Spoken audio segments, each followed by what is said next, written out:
네, 오늘도 외국인과 귀관 수급을 통해 시장의 힌트 함께 찾아보도록 하겠습니다. 오늘의 프로 참견은요, 수홍여로 팀장님 만나볼게요. 안녕하세요. 안녕하십니까? 네, 간밤에 많이 놀라셨을 것 같아요. 네, 자다가 알람 소리 듣고 일어날 정도로 알림이 많이 왔었습니다. 네, 우리 시청자분들도 그렇고요. 이러한 여파가 외국인 투자자들에게 미치고 있는 것 같습니다. 현재 조금 전에 안내드린 것처럼 외국인들의 매도세가 확대되고 있는데요. 외국인의 심리 먼저 포착해 보도록 하겠습니다. 순매수 탑10 종목 함께 열어보시죠. 네, 오늘 가장 많이 매수하고 있는 종목 JYP 엔터를 필두로 하이브까지 엔터의 두 종목 담아가고 있고요. 오늘 2차 전지 종목들도 함께 매수해가고 있습니다. 포스코홀딩스, 에코프로, 여기에 나와 있지 않지만 에코프로 BM까지 담아가고 있고요. 1월에 빅이벤트 남아있기 때문일까요? 리거캠바이오와 함께 제약바이오 종목들 HLB까지 담아가고 있습니다.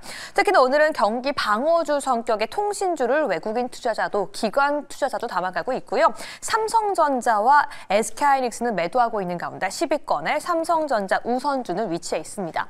그럼 먼저 시장의 흐름과 함께 개별 종목들까지 함께 알아보도록 하시죠. 제가 조금 전에 언급드린 것처럼 외국인 투자자가 삼성전자와 SK하이닉스는 적극적으로 매도하고 있는 가운데 삼성전자 우선주 정도만 매수세를 보여주고 있어요. 전날 오랜만에 들어왔던 외국인 투자자의 매수세가 하루 만에 빠져나갔는데 이 국내 증시 대장주를 통해서 앞으로의 외국인의 수급 방향성 함께 짚어보시죠.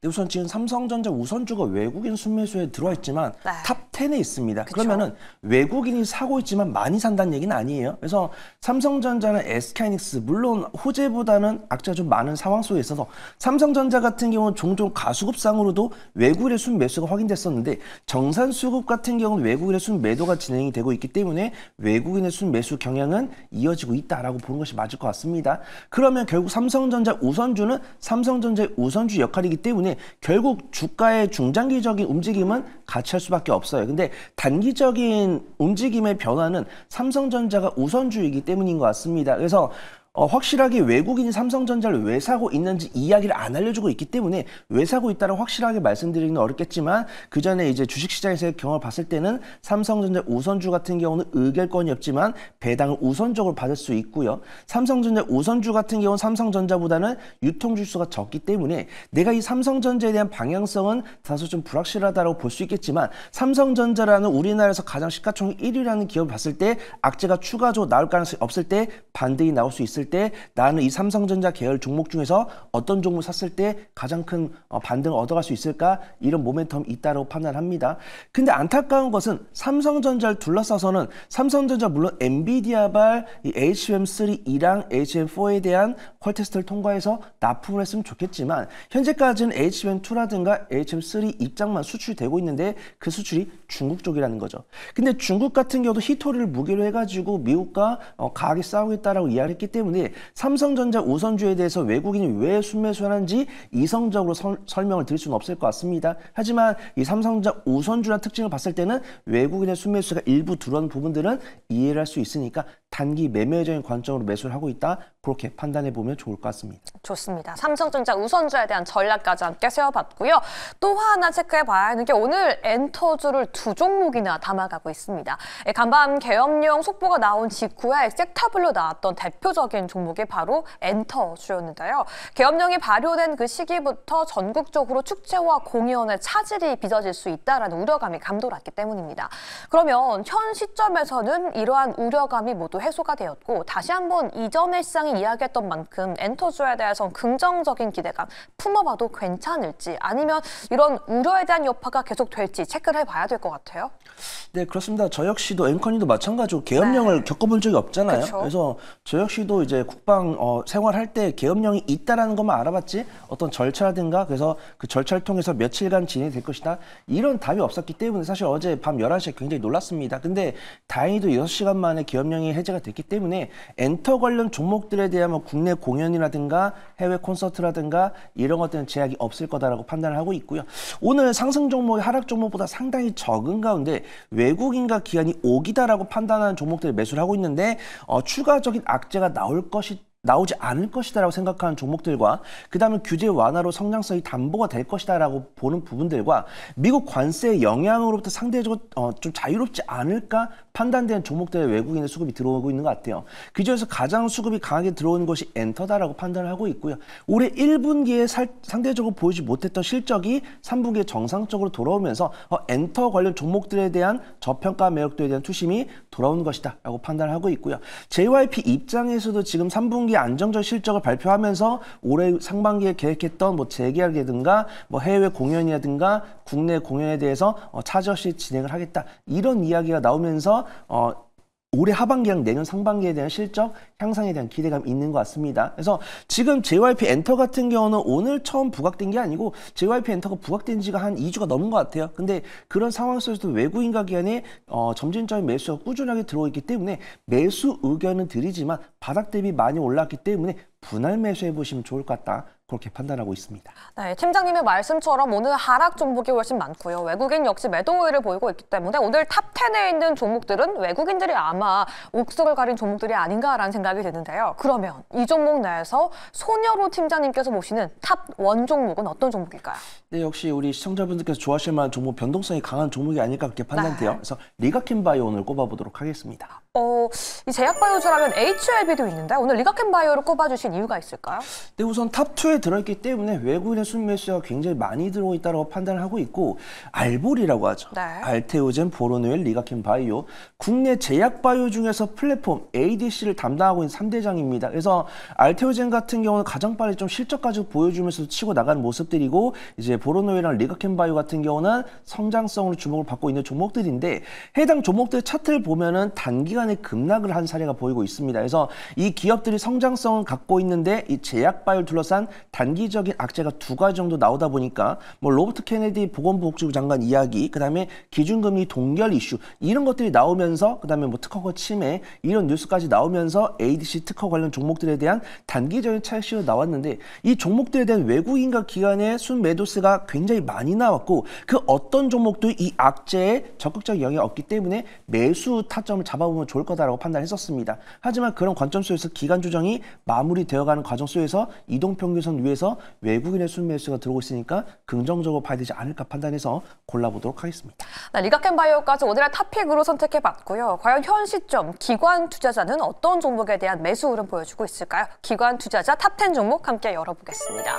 네, 오늘의 특징적인 건 카카오를 가장 많이 매수하고 있죠. 최근엔 네이버가 먼저 올라가고 카카오가 따라갔다라면 오늘은 카카오만이 오르는 오랜만에 엇갈린 흐름 나타나고 있는 카카오와 네이버 함께 매수해가고 있고요. 외국인 투자자는 모두 매도했음에도 기관 투자자는 SK하이닉스와 삼성전자 함께 담아가고 있습니다.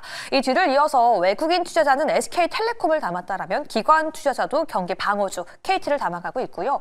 조금 전 외국인 투자자 탑픽으로 골랐던 리가켄바이오까지 함께 포착되고 있습니다. 그럼 한 종목씩 이슈 체크해 봐야 될 것 같은데요. 이 외국인 투자자도 기관 투자자도 시장의 불안 속에서 경기 방어주를 담아가고 있습니다. 대표적으로 은행주와 통신주가 있을 텐데요. 오늘 담아가고 있는 KT와 같은 종목들, 저희도 시장의 좀 불안을 반영해서 이런 종목에 좀 매수를 들어가야 하나라는 생각이 들 것 같아요. 네, 통신주랑 은행주에 대한 관심 사실 11월 중순 이전부터 접근이 됐었습니다. 그렇죠. 그래서 지금 접근은 가능하지만 분할 매수를 잘 하셔야 된다고 판단을 하고 있고요. 어제 같은 경우는 금융주들이 정말 핫했습니다. 그러다 오늘 좀 단기적인 차익 시장 나오고 있고 그 수급들이 통신주 쪽으로 가는 것 같아요. 그래서 SK텔레콤, KT, LG U+가 있는데 KT 같은 경우는 저는 그렇게 평가를 하고 있습니다. 배당도 견조하게 주고 있지만 저평가 매력도를 갖고 있고 업종 대비 저평가 매력도가 있다라고 판단합니다. 그래서 SK텔레콤 같은 경우는 당연히 국내에서 가장 많은 5G 가입자를 보유하고 있으면서도 양자모 모멘텀이 있다고 한다면 KT 같은 경우는 업종 대비 저평가 매력도 갖고 있으면서도 견조한 배당, 그다음에 이제 MS랑 AI 협업을 하는 사업체를 구성을 하면서 100명의 연구원을 이제 고용한다. 이런 뉴스 나왔어요. 그 다음에 증권사 리포트가 나왔습니다. KT 같은 경우는 비용 통제를 통해서 올해 하반기, 내년 상반기까지도 실적 퍼포먼스를 보여줄 것이다. 라는 부분들이 있습니다. 통신주 중에서는 사실 어떤 종목을 사셔도 무방하다고 판단되고 있지만 분할 매수를 했을 때 가장 큰 기대 수익률을 가져갈 수 있는 종목은 KT가 아닐까 그렇게 개인적으로 판단하고 있습니다. 네, 두 번째 종목에 대한 질문은요. KT에 이어서 시장의 불안을 반영할 수 있는 종목을 좀 선택해봤습니다. 이 8번에 위치해 있는 하나 에어로스페이스, 오랜만에 시청자분들과 함께 보고 싶은데요. 사실 글로벌 모멘텀은 계속 이어지고 있는데 한국 시장 내에서도 계엄령이라는 정치 사회적인 불안 이슈가 나왔기 때문에 방산주, 지금 들어가 보는 전략은 어떤가라는 생각이 들 것 같아요. 네, 저는 뭐 단기적인 관점으로도 매력적이지만 중장기적인 관점으로도 매력적이다라고 판단합니다. 오늘 어려운 시장 속에서도 이제 방산 관련 종목들이 강세를 보일 때는 방산 관련 종목들이 경기 방어주는 아니에요. 성장주인데 오늘 성장주인 관점에서 기술적 반등이 나왔을 때 아무래도 계엄령 뉴스가 좀 반영이 된 것 같습니다. 근데 계엄령 이슈뿐만 아니라도 실적으로 접근할 수 있는 종목이다라고 판단하고 있고요.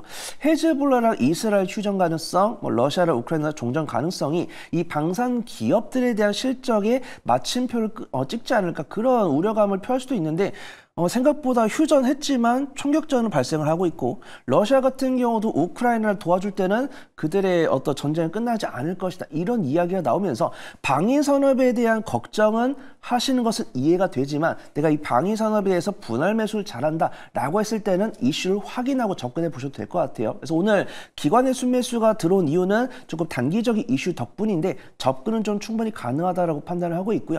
분할 매수 관점 접근하시면서 기대 수익률은 10% 단위로 끊으면서 혹시라도 정말 러시아랑 우크라이나가 종전을 하거나 그 다음에 헤즈볼라랑 이스라엘도 더 이상 총격전이 발생하지 않으면서도 견조한 휴전에 들어가면서 혹시라도 뭐 폴란드라든가 이쪽에서 우리에 대한 2차 공급 계약 물량을 줄이거나 아니면은 좀 철회하거나 이런 뉴스가 나오기 전까지는 스윙 중장기적 관점으로 드라이빙 걸어볼 수 있을 것 같다. 그렇게 평가해 보도록 하겠습니다. 단기적인 수급만이 아니라 장기적으로도 매력적으로 볼 수 있다라고 말씀해 주셨고요. 그렇다면 손유로 팀장님 같은 경우는 현 시점에 어떤 종목에 집중하고 있을까 궁금합니다. 저는 이 불안한 종목들로만 좀 초점 맞춰봤는데 손유로 팀장님의 픽은요?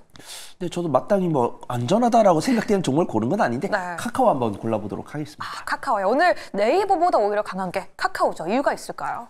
네, 명확한 이유는 없었는데 생긴 것 같습니다. 네. 우리가 보통 네이버랑 카카오를 같이 보죠. 규제 완화에 따라서 테슬라가 밀고 있는 뭐 AI 소프트웨어라든가 자율주행 강세 보일 때 국내에서는 어떤 기업이 강세 보일까 많은 고민을 하셨을 거예요. 그래서 뭐 현대 오토에버라든가 삼성 SDS가 치고 나간 다음에 네이버의 실적 발표와 기점으로 네이버 강세를 보이는 모습입니다. 그러면서 네이버랑 카카오가 같이 움직이는 경향이 있는데 카카오 같은 경우는 수급이 안 들어왔었어요. 근데 수급이 서서히 들어오면서 낙수 효과가 일어났던 모습입니다. 근데 최근 일주일 동안 카카오 관련 종목들에 대한 리포트가 나오는 모습이에요. 신한투자 증권에서도 카카오에 대한 긍정적 리포트가 나왔고 뭐 카카오 엔터나 카카오 모빌리티나 카카오뱅크, 카카오페이에 대한 긍정적 리포트가 꾸준하게 들어오는 모습입니다. 그래서 안타깝게도 네이버에 대한 훈풍이 들어올 것 같다라는 그 정도 상황이었으면은 매수해보자라고 말씀드리겠지만 시세가 나왔다라고 판단해요. 그래서 오늘 기관 순매수 들어오면서 일간 변동 나오고 있지만 분할 매수 관점으로 보시는 게 안전해 보인다. 그렇게 말씀을 드리도록 하겠습니다. 현 시점에서 분할 매수 관점으로 볼 수 있다라고 말씀해 주시면서 카카오까지 픽해 주셨습니다. 그럼 저희 역시 옥석 가리기를 해봐야 될 것 같은데요. 몇 주목 매수하고 있지 않은 외국인이냐 아니면 기관이냐 리가켄바이오 대 카카오 한 종목만 골라주시죠. 네, 저는 리가켄바이오 골라보도록 하겠습니다. 외국인의 선택을 따라가셨어요? 그렇습니다. 일단은 제가 앞에서 투자 포인트를 많이 말씀드렸는데 기간 조정도 충분히 거쳤고 실적 개선에 대한 어떤 기술 수출 이전에 대한 기대감이 있는 상황이고요. 외국인과 기관이 매수를 했을 때 변동성은 외국인 순매수가 큰 편입니다. 그래서 외국인 순매수가 들어오고 있는 기간 조정 마친 리가켄바이오를 공략을 해보신 것이 좋을 것 같습니다. 네, 오늘도 외국인과 기관 수급 통해서 오늘의 전략까지 함께 알아봤습니다. 여러분들에게 도움되었기를 바라면서 오늘 손유로 팀장님 보내드리겠습니다. 감사합니다. 감사합니다.